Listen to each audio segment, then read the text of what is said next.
Вертикална и хоризонтална анализа и паралела. Минатото и сегашноста во корист на иднината. Помеѓу истокот и западот, што има од онаа страна на океанот. Светската политика во контекст на Македонија, македонската политика во контекст на регионот. Вертикала со Никола Србов. Добар ден, почитувани слушатели. Вие сте на врновите на Радио Слободна Македонија. Ова е Вертикала, емисија која оди секој вторник во 17 часот, во која анализираме тековни моментални случувања во земјата и во светот. Денеска е 9 мај, денот на победата над фашизмот. За жал, во изминатите децени Европската унија, која се состави на тлото на Европа, го презема овој датум и го прогласи како Ден на Европа, но не смееме да заборавиме дека ова е ден кога беше поразена фашистичка Германија од страна на антифашистичката коалиција, во која главен лидер не беше Советскиот сојуз, главни лидери беа САД и Велика Британија. Секако помогнати со Советскиот сојуз, а тука е и Југославија во која спаѓаме ние. Денеска, за жал, во Република Македонија сме пред конституирање на влада од партија која реши и даде завет, даде беса пред албанските политичари дека сите наши предци, наши дедовци, прадедовци, татковци кои се бореле во Втората светска војна, кои изгинале по македонските планини за создавање на македонската држава, за нашата слобода, за сето она што го имаме ние денеска. Денеска таа политичка партија сите наши предци сака да ги прогласи дека, или даде збор дека ќе ги прогласи дека извршиле геноцид. За жал, во Македонија се случува преседан кој не е забележан никаде во светот, никогаш во историјата до сега. Да, фашистичкиот окупатор го прогласиме за жртва, кој страдал, врз кој бил извршен геноцид, а луѓето кои беа во антифашистичката коалиција да ги прогласиме за луѓе кои извршиле геноцид, кои ликвидирале невино население, бидејќи под геноцид се подразбира ликвидирање на невино население, зашто пак не постојат никакви историски докази, никакви наводи не постојат за такво нешто. И ние треба тие луѓе кои се бореа против најголемото зло на човештвото, а тоа е фашизмот, денеска да ги прогласиме дека извршиле геноцид.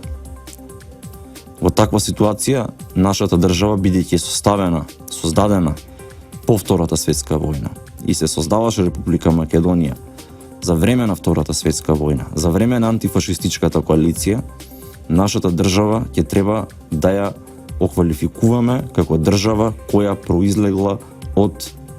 произлегла преку извршување на геноцид врз едно население. За жал, денеска Социјалдемократскиот сојуз, начело со господинот Зоран Заев, кој се пред составување на влада во Република Македонија, ќе се обиде се тоа да го имплементира во државата, да ги прогласи, како што кажав, сите наши предци и нашите соседи сите дека вршеле геноцид. Преку Република Македонија, пред се преку македонците сака да спроведе, да започне регионално сценарио. Периодот ги гледаме србите како се погласно изјавува дека овој проблем не е македонски проблем, туку е регионален проблем. Почитувани, кога Македонија влегува во регионален проблем, историјата ни кажува дека од тој проблем Македонија секогаш искача со големи загуби.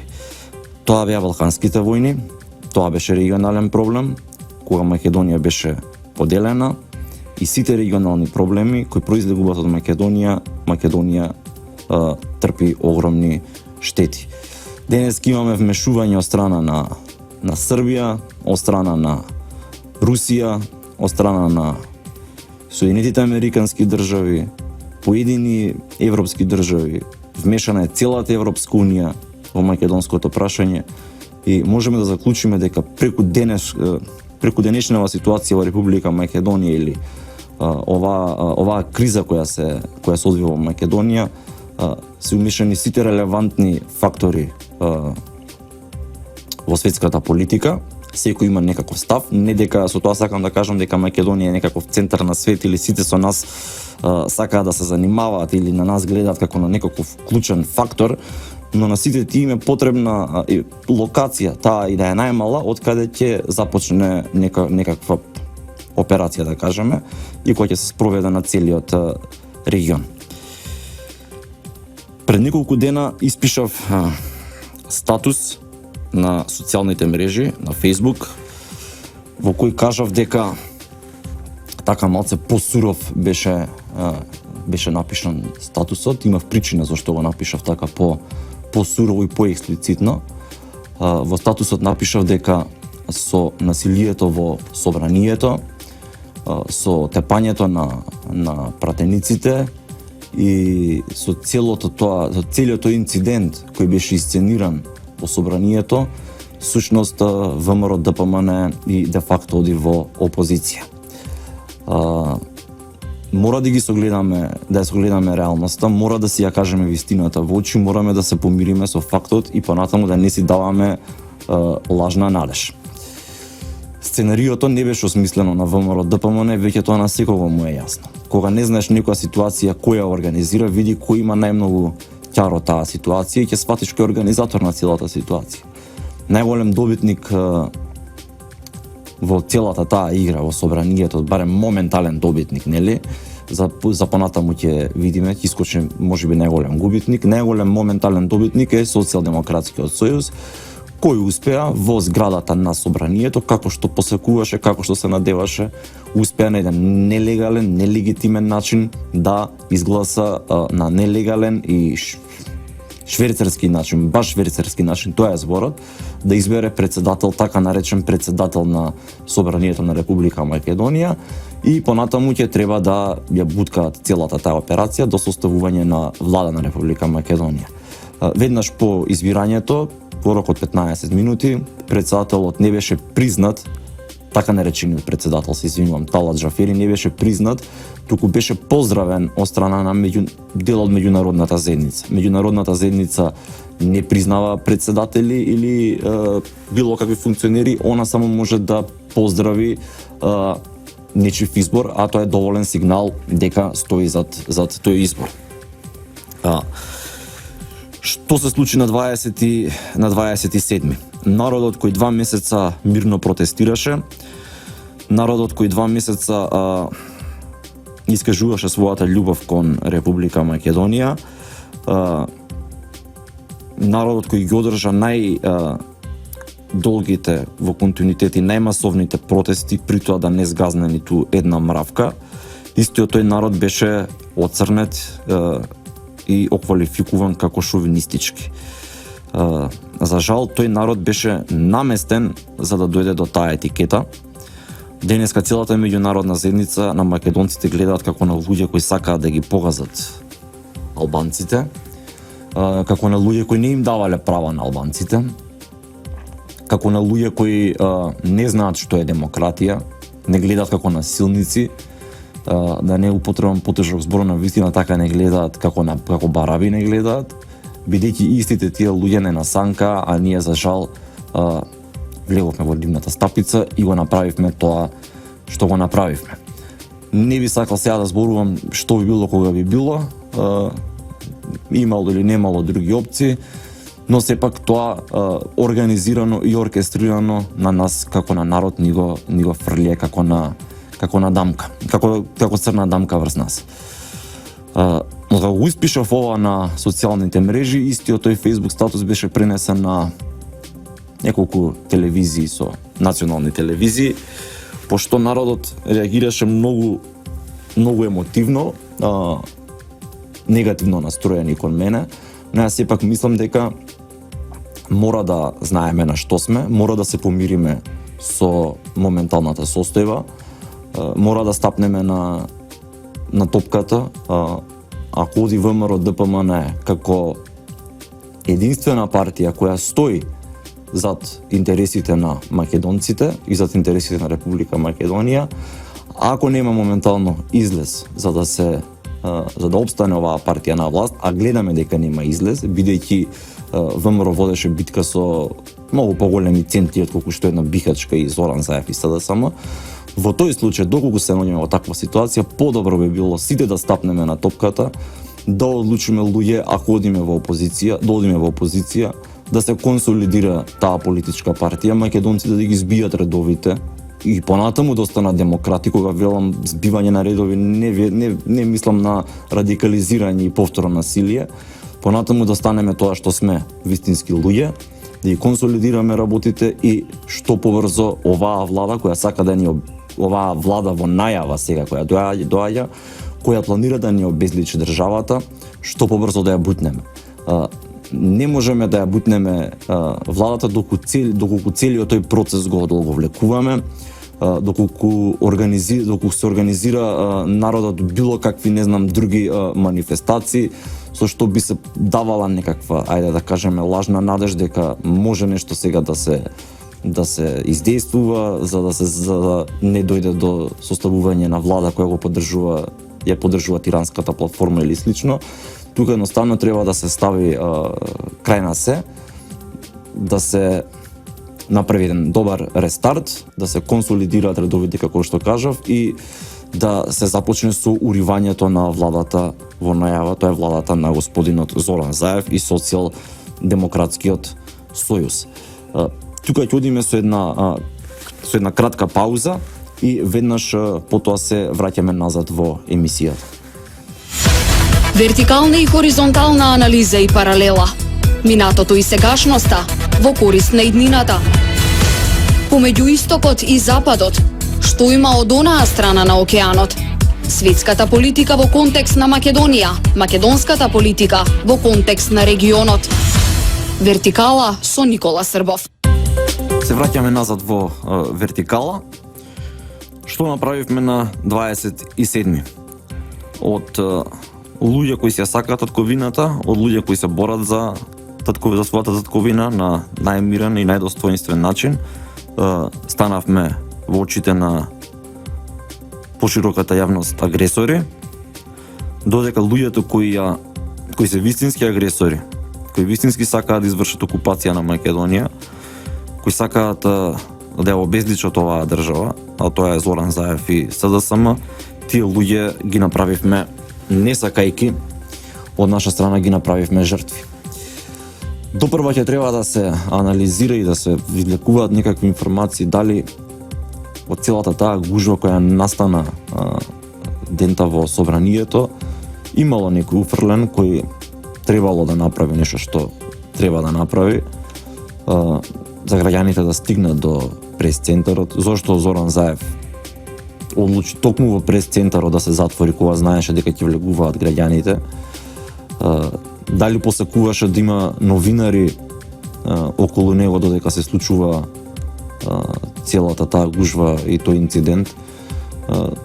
Дали посакуваше сето тоа да биде снимено од страна на новинарски екипи, а не само од камерите на собранието? Дали посакуваше да биде удрен некој новинар, бидејќи подоцна видовме и самата реторика на Зоран Заев, кој постојано изјавуваше во сите интервјуа дека покрај тој биле мавани новинари, цело време се лепеше на новинарите дека биле нападнати новинари, но сепак народот нема потреба зашто би мавал по новинари. Треба да го запрашаме човекот кој го направи инцидентот, зошто го направи инцидентот во просторија каде што има најмногу новинари. И во таква ситуација, зовриена атмосфера, со толку изреволтирани граѓани, кај кои се набиваше револтот толку време, со добро избран термин во 18 часот да се започне со нелегалната и антиуставно дејство во парламентот, со претходно пеење на албанска химна. Значи, многу перфектно организирана игра од страна на Социјалдемократскиот сојуз, да се предизвика народот и народот го направи тоа што го направи, влезе. Малку се прелажале, предпоставувам дека оделе на мерата народот да влезе, но не да мава, бидејќи гледавме разни анализи изминатиот период од надворешни служби, па и домашни служби во кои се вели дека македонскиот народ не е спремен на агресија, не е спремен да крева раки, да влегува во конфликти. Претпоставувам дека не е жилав народ, тоа сакаа да го кажат со тие анализи кои јавно ги пласира. Па претпоставувам дека оделе на таа варијанта, дека луѓето ќе влезат и ќе има мало буткање, ќе изгледа дека се влегло во ваквото, не рачунале дека ќе му може да некој човек да добие удар, а не да Боже да некој да го изгуби својот живот во целата таа ситуација. Потегот на Владко Ѓорчев конкретно, бидејќи народот многу го критикува Владко Ѓорчев и на Тодоров, јас лично утредента во порака им пишав, го поздравив и сега повторно ќе го поздравам, бидејќи го спречија народот самиот од себе. Треба луѓето да сватат дека доколку се случеше било каков инцидент, некој човек, дали е тоа села кој сега се враќа со пукање во струга или било кој, доколку паднеше некој како жртва, тој човек кој го извршил тоа едноставно ќе требаше да лежи до животна робија. А ќе бе при тоа знаете, во држава каде што се ликвидира политичар, не знам како понатаму таа држава би функционирала. Во Србија имаше ликвидација на политичар, но што се случи со Србија видовме, Косово им го отцепија, направија држава од дел од нивната територија. Така да во такви сценарија никој не посакува да влегува, ние имаме што да изгубиме. Народот се повикува на нашето славно минато на комити, на партизани, па ја не одам понатаму, но комитите на крајот на 19 век и почеток на 20 век, па и партизаните во Втората светска војна едноставно немале што да изгубат. Кога се борите за држава, се борите на таков начин како што се бореле тие самите. Они можеле да го изгубат само животот, друго немале што да изгубат. Денеска ние имаме држава и мора да се грижиме да не ја изгубиме државата. Многу е полесно од позиција кога немаш држава и се бориш да ја составиш, да влагаш во секакви сценарија и да ставаш се на коцка, бидејќи немаш ништо да ставиш на коцка, а многу е потешко кога имаш држава да се коцкаш со самата држава. Што ќе се случеше доколку да речеме сценарио беше блокиран парламентот, доколку СДСМ не успееше да влезе воопшто во собранието. Претходно имаше најави од нивни експерти и аналитичари, како сака да се нарекуваат, што ти ја знам, и професори на факултет кои треба и да се сносат одговорност, кои токму тие го повикуваа Зоран Заев да прогласи, да изгласа мнозинство во паркот Жена Борец или во некоја друга сала во Александар Палас или на било кое друго место.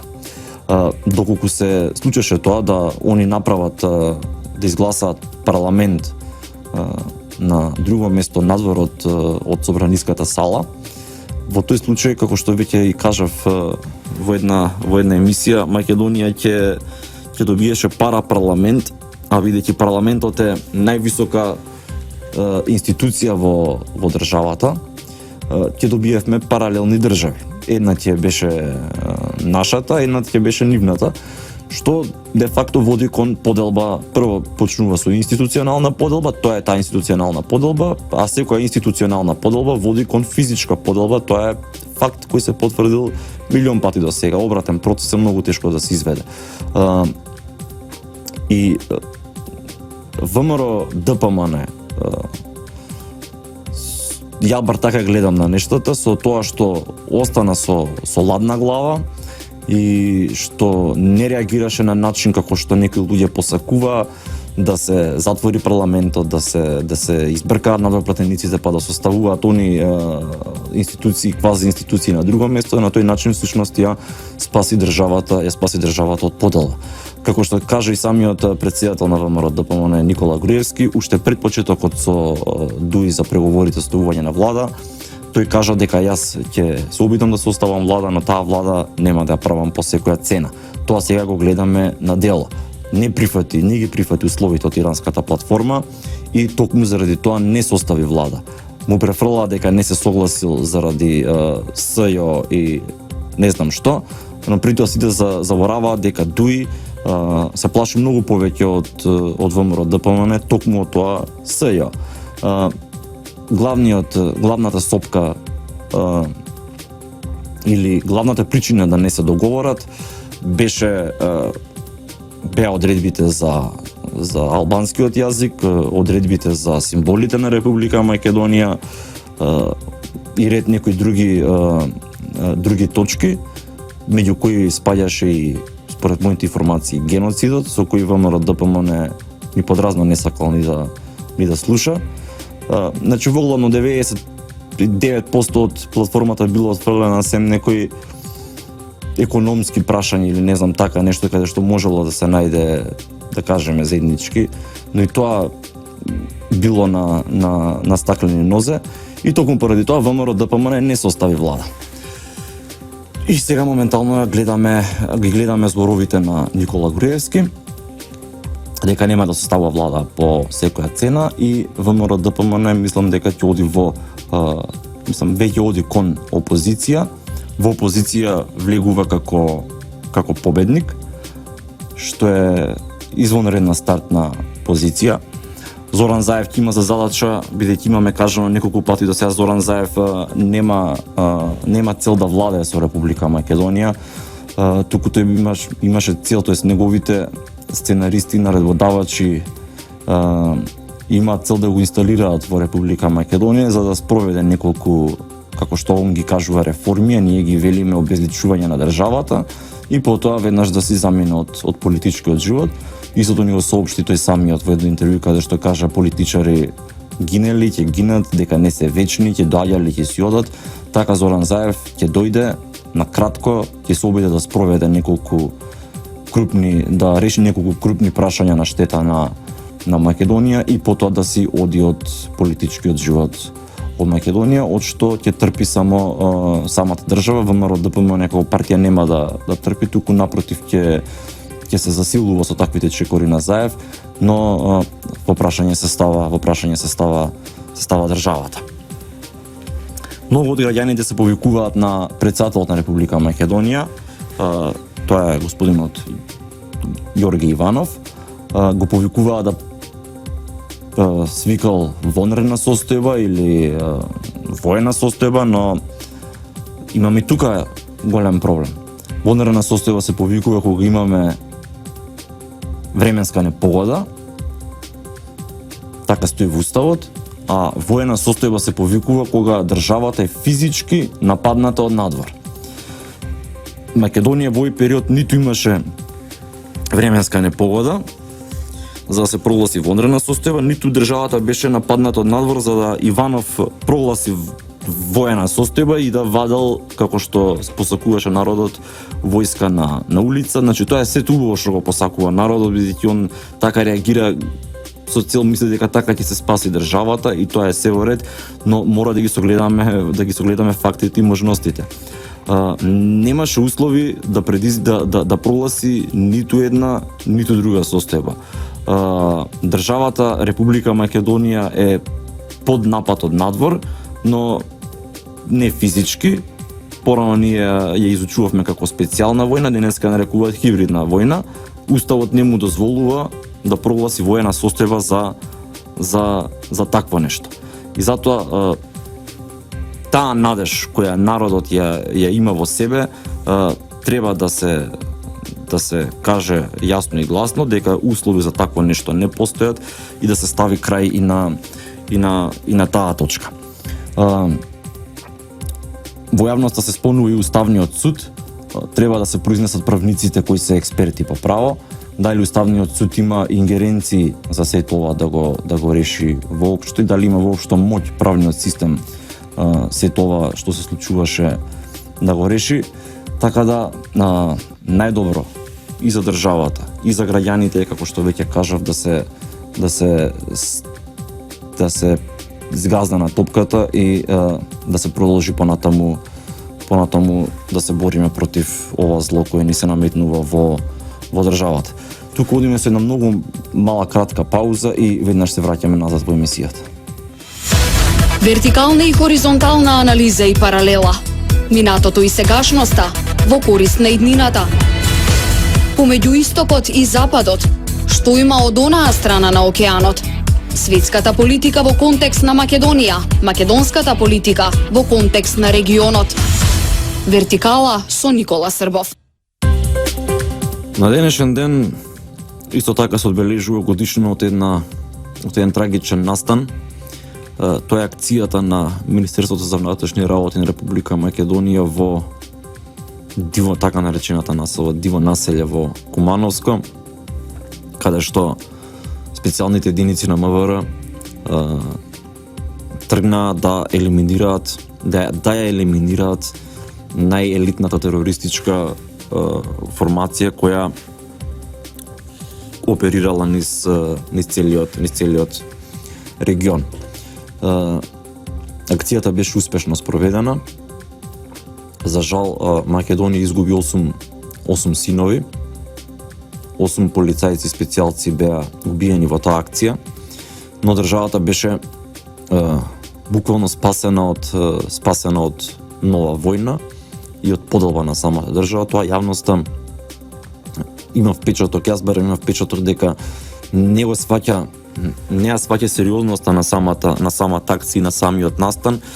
Можеби на тоа се надополнува и целото политиканство и шпекуланство кое го пушта Социјалдемократскиот сојуз во јавноста за тоа што навистина се случи во диво населје, бидејќи додека гинеа нашите синови, раководството на Социјалдемократскиот сојуз седеше на Facebook и пишуваше дека нашите синови си играат камај во Куманово, а во исто време тие беа убивани. А утре дента на местото каде што беа убиени нашите синови, Зоран Заев отиде да се слика без при тоа да знае од тие граѓани со кои се сретнува, без да има информации дали некој од нив воопшто бил соработник со луѓето кои беа вкопани, со терористите кои беа вкопани во диво населје. Никој не му паѓа на памет сите граѓани таму да ги оквалификува како некакви јатаци, далеку од тоа, но тие луѓе таму биле вкопани со знаење на некој мештанин и со негова дозвола.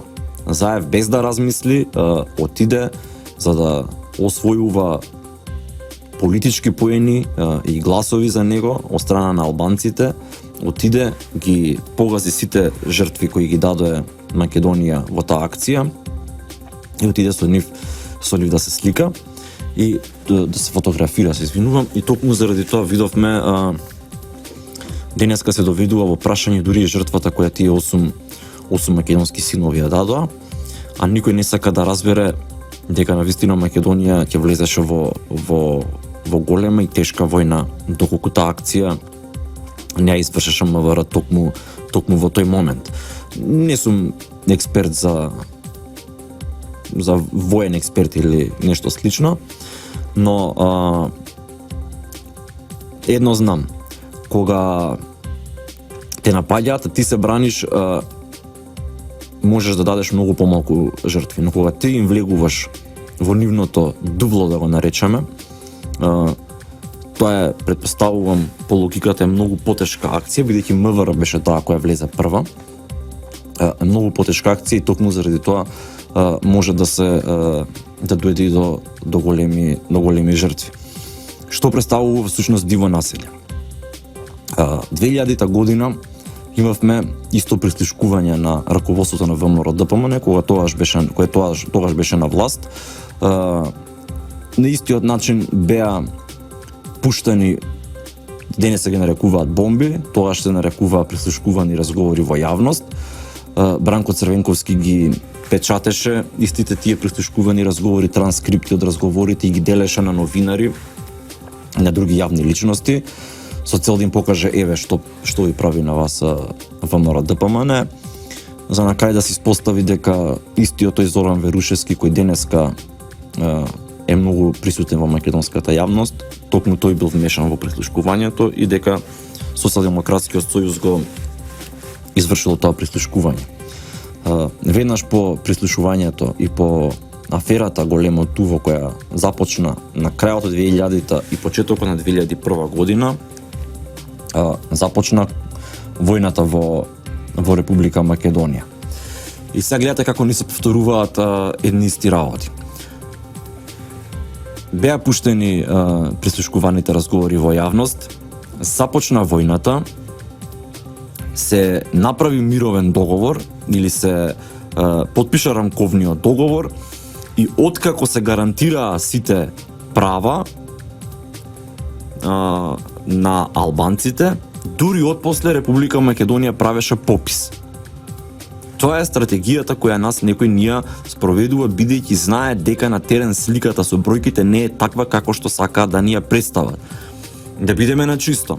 Албанците ги заслужуваат сите права кои ги имаат во моментот, бидејќи ги имаат правата како што ги имам и јас како македонец, и некој друг како србин, и некој трет како турчин. Тоа е апсолутно неоспорлив факт. Тие мора да ги имаат тие права. Но не можете вие да правите војна, па да спроведувате рамковен договор и отпосле да правите попис. Денеска што ни се случуваше? На истиот начин. Прво беа пуштени во јавност прислушкувани разговори, потоа следеше нападот или акцијата во Кумановско, каде што сфативме дека имало сместена терористичка група која планирала да изведе 8 или 9 терористички акции во Македонија како би се покренала војна. Значи истиот план го имале како во 2001 година. Значи помина Куманово, за подоцна сега да ни се вади тиранската платформа на маса, а дури отпосле треба да правиме ние попис. Сега се бара тиранската платформа прво да се спроведе, а дури подоцна да може да се направи попис во Република Македонија, токму заради тие причини беше спречен пописот пред неколку години кога требаше да се состави. Значи нас во оваа држава едни исти акции, дури нивниот редослед ни се повторуваат континуирано. И ние очигледно не наоѓаме механизам како да се справиме со овие акции кои ни ги сервираат од надвор. Значи исто како во 2001 година имавме прислушкувани разговори, војна, рамковен договор, па попис. Сега имавме прислушкувани разговори, диво населје, тиранска платформа, па дури отпосле да се прави попис. За жал, тоа е акцијата која и се спроведува на нашата држава. Сега ВМРО ДПМН од позиција на опозиција ќе спречува се што е предвидува таа тиранска платформа, се разбира она каде што се бара двотретинско мнозинство. Социјалдемократскиот сојуз ќе се обидат преку неколку закони да пробуткаат како што е да се растегнал како што они велат законот за јазикот, но многу горливо прашање е спорот со Република Грција. Социјалдемократскиот сојуз ќе цели на тоа што побрзо да се реши спорот со Грција, поточно да се промени уставното име на Република Македонија. Република Македонија да биде внесена, така да се изразам, на клоци и безлична, без свој лик и без свој име во НАТО или во Европската унија, се едно, и на тој начин назаев му заврши и политичката кариера и нели сето она за што всушност тој бил платен да го изведе. Сега ВМРО ДПМН како победници во опозиција ќе имаат шанса да спречат дел од процесите кои се на штета на Република Македонија. Како што напишав и на социјалните мрежи, тоа и го мислам и имам информација дека е така. Никола Груевски допрва е спремен и решен да застане на браникот на интересите на Република Македонија и на сите граѓани кои живеат во Република Македонија, бидејќи човек кој до сега нема изгубено, човек кој до сега победил 11 пати на избори, оди во опозиција како победник. Од друга страна го има Зоран Заев, кој изгубил 5 пати на избори, никогаш во животот не победил, сем на локални избори во неговата струмица и она главното, претпоставам дека веќе сите го знаете, дека ВМРО ДПМН не се бореше со Социјалдемократскиот сојуз на овие избори и цели овие 3 години, туку ВМРО ДПМН се бореше против многу поголеми меѓународни играчи во политиката кои имаат своји интереси овдека во Република Македонија и токму таа истата ВМРО ДПМН, истиот тој Никола Груевски 11 години одолеа на сите притисоци од меѓународната заедница да се смени името на државата и да се смени уредувањето на Република Македонија и јас лично како Никола Србов, а верувам дека и мнозинството граѓани, мислам дека треба да застанеме позади опцијата во која можеме ние да се идентификуваме и која би можела во иднина да ја спаси нашата држава, сите заедно да се консолидираме, да застанеме рамо до рамо и да почнеме една стратегија или операција од почеток со цел да ја бутнеме оваа влада која сега во најава и ќе се состави. Почитувани за денеска толку од мене. Се слушаме идната недела со гостин каде ќе продискутираме повторно, се разбира, нели политика, но ќе правиме некои поинтересни паралели и анализи. Вие бевте на Радио Слободна Македонија, уредник и водител на емисијата Никола Србов, датум на емитување 9.5.2017 година. Поздрав и секој добро. Вертикална и хоризонтална анализа и паралела. Минатото и сегашноста во корист на иднината. Помеѓу истокот и западот, што има од онаа страна на океанот. Светската политика во контекст на Македонија, македонската политика во контекст на регионот. Вертикала со Никола Србов.